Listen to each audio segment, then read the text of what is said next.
നമസ്കാരം. കേരളത്തെ പിടിച്ചുകുലുക്കിയ കശുവണ്ടി വികസന കോർപ്പറേഷനിലെ കോടികളുടെ തോട്ടണ്ടി ഇറക്കുമതി അഴിമതി കേസിൽ പ്രതികൾക്കെതിരെ പ്രോസിക്യൂഷൻ അനുമതി നൽകാൻ സംസ്ഥാന സർക്കാർ തീരുമാനിച്ചു. കഴിഞ്ഞ 10 വർഷമായി ചുവപ്പ് നാടയിലും രാഷ്ട്രീയ നാടകങ്ങളിലും കുടുങ്ങിക്കിടന്ന ഫയലിലാണ് മുഖ്യമന്ത്രി വി ഡി സതീശൻ അതിവേഗത്തിൽ നിർണായക തീരുമാനമെടുത്തത്. തിങ്കളാഴ്ച കേസ് പരിഗണിക്കുമ്പോൾ പ്രോസിക്യൂഷൻ അനുമതി നൽകിയ കാര്യം സർക്കാർ ഹൈക്കോടതിയെ ഔദ്യോഗികമായി അറിയിക്കും. സ്വന്തം മുന്നണിയിലെ പ്രമുഖ നേതാവ് ഉൾപ്പെട്ട കേസാണെങ്കിലും അഴിമതിക്കാരെ സംരക്ഷിക്കില്ലെന്ന മുഖ്യമന്ത്രിയുടെ കർശന നിലപാടാണ് ഫയൽ വേഗത്തിൽ നീങ്ങാൻ കാരണമായത്. കേസിൽ INTUC സംസ്ഥാന പ്രസിഡന്റും കോൺഗ്രസ് നേതാവുമായ ആർ ചന്ദ്രശേഖരൻ, ഖാദി ബോർഡ് മുൻ secretary doctor K A Ratheesh എന്നിവരുൾപ്പെടെയുള്ള പ്രമുഖരാണ് പ്രതിപ്പട്ടികയിലുള്ളത്.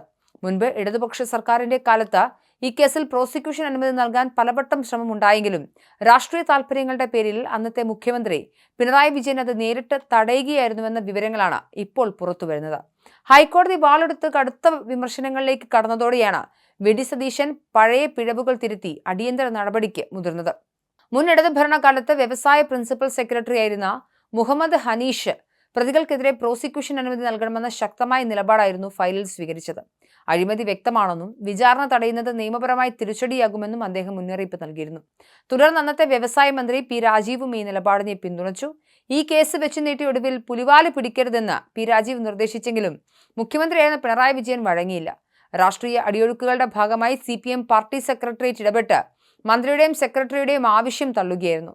കോൺഗ്രസ് അനുകൂല തൊഴിലാളി സംഘടനയുടെ നേതാവായ ആർ ചന്ദ്രശേഖരനെ കേസിൽ നിന്നും രക്ഷിച്ചുകൊണ്ട് രാഷ്ട്രീയമായ ചില വിട്ടുവീഴ്ചകൾക്കാണ് അന്ന് ഒന്നാം പിണറായി സർക്കാർ ശ്രമിച്ചതെന്ന ആക്ഷേപമാണ് ഇപ്പോൾ ശരിവയ്ക്കപ്പെടുന്നത്. കോർപ്പറേഷന്റെ തോട്ടണ്ടി ഇറക്കുമതിയിൽ കോടികളുടെ അഴിമതിയും ക്രമക്കേടും നടന്നതായി വിജിലൻസും CBIയും ഒരുപോലെ കണ്ടെത്തിയിട്ടും ഭരണകൂടം വിചാരണയ്ക്കുള്ള അനുമതി നൽകാതെ നീട്ടിക്കൊണ്ടുപോയി. കടകംപള്ളി മനോജ് നൽകിയ പരാതിയുടെ അടിസ്ഥാനത്തിൽ ദീർഘകാലമായി നടക്കുന്ന ഈ നിയമ പോരാട്ടത്തിൽ ചുവപ്പുനാട തന്നെയാണ് പ്രതികൾക്ക് രക്ഷാകവചമൊരുക്കിയത്. എന്നാൽ പ്രോസിക്യൂഷൻ അനുമതി ഇനിയും വൈകുന്നതിനെതിരെ ഹൈക്കോടതി ജസ്റ്റിസ് കെ ബദറുദ്ദീൻ കഴിഞ്ഞ ദിവസങ്ങളിൽ കടുത്ത അതൃപ്തിയും രൂക്ഷ വിമർശനവും ഉന്നയിച്ചു. കോടതിയുടെ കർശന നിലപാടോടെയാണ് UDF സർക്കാർ കൂടുതൽ നിയമക്കുരുക്കുകളിലേക്ക് പോകാതെ വിഷയം വേഗത്തിൽ തീർപ്പാക്കാൻ തീരുമാനിച്ചത്. വ്യവസായ വകുപ്പ് സെക്രട്ടറി കെ ബിജു സമർപ്പിച്ച പുതിയ റിപ്പോർട്ടിന്മേൽ മുഖ്യമന്ത്രിയുടെ ഓഫീസ് ബജറ്റ് തയ്യാറെടുപ്പുകളുടെ തിരക്കുകൾക്കിടയിലും അതിവേഗം അനുമതി നൽകുകയായിരുന്നു. സ്വന്തം പാർട്ടിയുടെയും മുന്നണിയുടെയും ഭാഗമായ INTUC നേതാവിനെതിരെ തന്നെ പ്രോസിക്യൂഷൻ അനുമതി നൽകാനുള്ള വി ഡി സതീശൻ നീക്കം രാഷ്ട്രീയ കേന്ദ്രങ്ങളെ അമ്പരപ്പിച്ചിരിക്കുകയാണ്.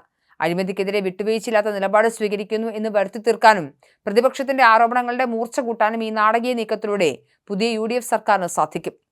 സ്വന്തം നേതാവിനെ കോടതിക്ക് മുന്നിലേക്ക് വിട്ടുകൊടുത്തുകൊണ്ടുള്ള ഈ ട്വിസ്റ്റ് കോൺഗ്രസിനുള്ളിൽ പുതിയ ചർച്ചകൾക്ക് വഴിവെച്ചേക്കാം. കോർപ്പറേഷനിലേക്ക് ഗുണനിലവാരമില്ലാത്ത തോട്ടണ്ടി ഉയർന്ന വിലയ്ക്ക് ഇറക്കുമതി ചെയ്തത് വഴി പൊതുഖജനാവിന് കോടികളുടെ നഷ്ടം വരുത്തിയെന്നാണ് കേന്ദ്ര അന്വേഷണ ഏജൻസിയുടെയും കണ്ടെത്തൽ. ഉദ്യോഗസ്ഥരും കക്ഷിരാഷ്ട്രീയ ഭേദമന്യുള്ള യൂണിയൻ നേതാക്കളും ഒത്തുകളിച്ചാണ് ഈ കൊള്ളയ്ക്ക് പിന്നിൽ പ്രവർത്തിച്ചതെന്ന് വ്യക്തമാക്കുന്നതായിരുന്നു ആദ്യഘട്ട റിപ്പോർട്ടുകൾ.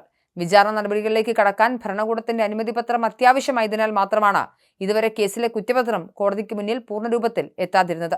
തിങ്കളാഴ്ച കേസ് വീണ്ടും ഹൈക്കോടതിയുടെ പരിഗണനയ്ക്ക് വരുമ്പോൾ സർക്കാരിന്റെ സുപ്രധാന തീരുമാനം ഔദ്യോഗികമായി കോടതിയെ ബോധിപ്പിക്കും.